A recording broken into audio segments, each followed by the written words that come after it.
Dreamscape presents Child on His Doorstep by Tobin Mcclain, narrated by Tanya Eby.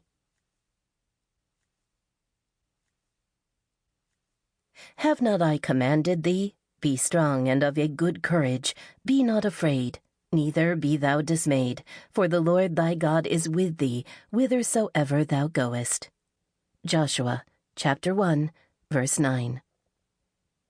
To Grace, the inspiration for every child character I've ever written. Chapter 1. Professor Corbin Beck stretched his stiff back, then leaned toward the computer screen in his home office. He was so close to figuring out the meaning behind his data points that he could taste it, feel it, smell it, hear it. Hear it? He lifted his head. The sound he'd heard was a lot like a little kid crying.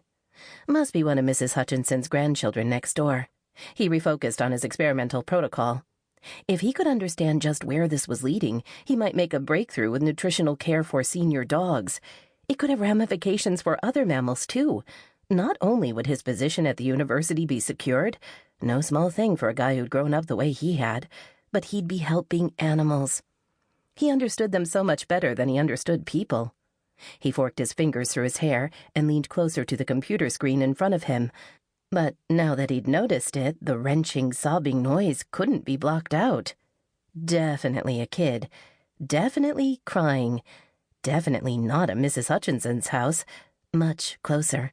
Somewhere in the vicinity of his front door.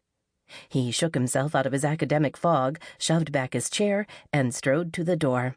He'd get the unhappy little tyke back to his grandma, hopefully without terrorizing him, as he had a tendency to do with kids, and return to his work.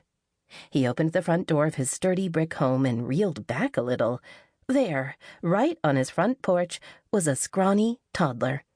The boy looked up at him and his squalling subsided for an instant, then started up again with redoubled force. Hey, it's okay." Corbin hurried out onto the porch and folded his 6'3" frame a little closer to the child, peering at him.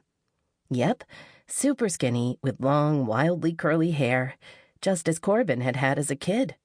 Fortunately, Corbin looked more ordinary now, but he remembered being teased and felt a pang of sympathy for what this kid was likely to go through.